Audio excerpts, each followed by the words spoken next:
Welcome, everybody, back to the Nuggets of Gold podcast, where we're talking about 49ers football daily. Now, today, we're going to be talking about two guys that have been a little bit disappointing, both Javon Kinlaw and Aaron Banks.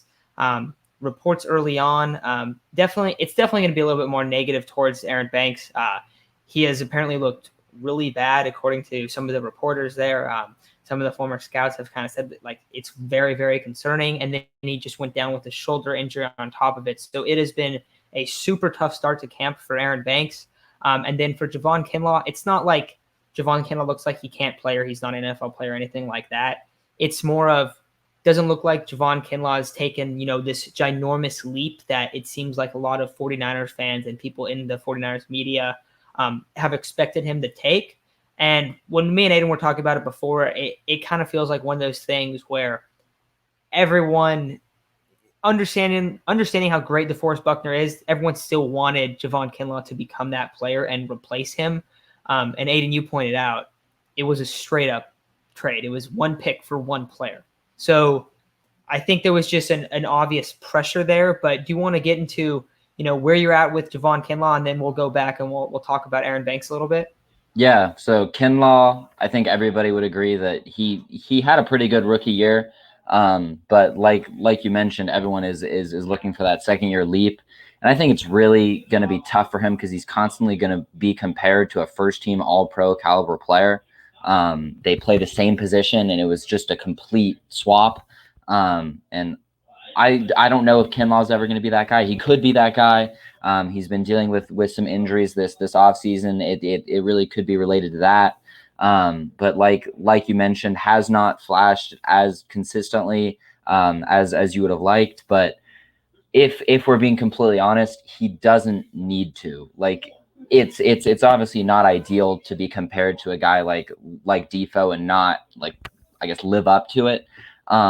But they don't need a dominant guy in the middle. I don't think Kinlaw is a guy that needs to play all three downs with guys like DJ Jones, Maurice Hurst in the rotation, and when Eric Armstead moves inside, I think he's fine being that rotational dude. Just kind of sucks for him in that role with the comparison. Yeah, it definitely does. It's just a rough spot to be in, where you're getting drafted already with the round of the pressure of being a first round pick, and then on top of that, you're going to have to potentially fill the shoes of DeForest Buckner. And it's like we're saying, it's not like people even are expecting that, but you're of course going to be consistently compared to him, especially when you're playing in the same system in the same exact position. You're typically a three tech. It's just going to be natural. So I think you're right, Aiden, when you talk about we don't need him to be Defo. You've seen all the depth, especially on the interior. We were talking before we hopped on that Mo Hurst could potentially be a guy that kind of has to get traded because there's just not a roster spot for him. And he's a good player. He's a very solid rotational piece along most defensive lines. So I think that's kind of one of the big questions is going to be, how good is this dude? Is this a guy that, and you even talked about it, is he even an every down player? We're not sure where that is right now. I think right now we should still expect him to become that. But that, it's just going to kind of depend on how he performs and if he continues to improve. Because I think that, like I said, that ginormous jump that a lot of people kind of were expecting him to have, I don't think he's having it. And that's just been from some of the reports that we've heard, not actually at camp able to evaluate these guys, but this is just kind of what we've heard. So I wanted to discuss it. But I don't think we should be worried about that. Aiden, you don't seem like you're super worried about it. Now, on the other hand, there's Aaron Banks, second round guard, comes out. And if people are being negative towards Javon Kinlaw, it's a whole nother story towards Aaron Banks. Aiden, do you want to just kind of talk about where you're at with Aaron Banks after hearing some of these things that have kind of came out of camp? Yeah, so for those of you that need a bit of a refresher, he was our offensive guard that we took in the second round. We have missed on a guard in Joshua Garnett was the previous regime, right? Or was that their first draft? I don't think he even ended up really. It was previous, playing. yeah. Previous? Okay, well, the Niners have not had awesome track records drafting guards high, but Aaron Banks was a guy that everybody was a little bit surprised when he was drafted. He's a 6'5", 340 pounder, heavier than Kyle usually likes his offensive linemen. But we talked about it. We were excited about it. Maybe the Niners are moving to a little bit more of a power scheme, running with Lance running behind this big right guard. Banks has not been awesome during training camp. He's missing 2 to 3 weeks right now, and when he's been on the field, he was unable to wrestle that starting right guard spot from Brunskill, which he didn't even like need to win, but it wasn't even close. I don't think that was even any sort of competition, which was a little bit alarming, but haven't heard great things. And from a guy that we haven't seen perform at the NFL level at all, it's a little bit different with Kinlaw, because we've seen him play well. Banks, you have no idea if this dude can hang or not. Obviously, that goes both ways. We haven't even seen him in a regular season game. Could just be having a rough summer. I have no idea. And linemen sometimes take weird times to like develop. Our starting left guard, Laken Tomlinson, who's a top tier guard. We traded for him for like a 6th-round pick or something like that. And he was with the Lions, and he totally revitalized his career and has been a major staple of this offensive line. So offensive line is one of those positions where people can turn it around quickly.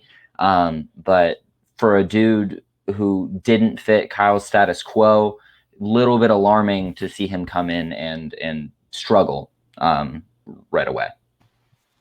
Yeah, I think that was pretty solid analysis on where Aaron Banks is at and kind of where we should be on him currently. Is it time to panic and freak out like, oh no, it's a big miss? No, but I think that's why I'm saying, should we be worried? Because is it time to be a little bit worried? Yes, you don't want a guy like this. And also another thing I'll add is me and Aiden kind of projected him to start. And I know not everyone thought that. I thought he was going to be able to start over Brunskill. Brunskill was, now granted, he was very good in 2019 when he came in, but in last season, he was not a very good player. He struggled a lot. And so I thought Aaron Banks was going to come in there and be the week 1 starter. And that has not been the case. It doesn't seem like there's really even a chance that happens now. And it is a little bit scary. So I'm definitely worried. Now, like you said, I think Laken Tomlinson was a fantastic example. Laken Tomlinson has turned out to be a very, very solid starting guard for the 49ers. And it didn't look like he would be that guy ever when he was in Detroit. He was a former 1st-round draft pick too. So, same position, same type of deal, struggles early on, doesn't really get a chance with the Lions, and he goes somewhere else. So it's not time to give up on Aaron Banks or anything like that. But it is time to be a little bit concerned, because a lot of people thought that, it seemed like a lot of people were very confident that there would be no way that they'd be able to toss him out week 1, because he'd give up like 2-3 sacks or something like that against the Lions in his, and it would be brutal. Like, he would get beat.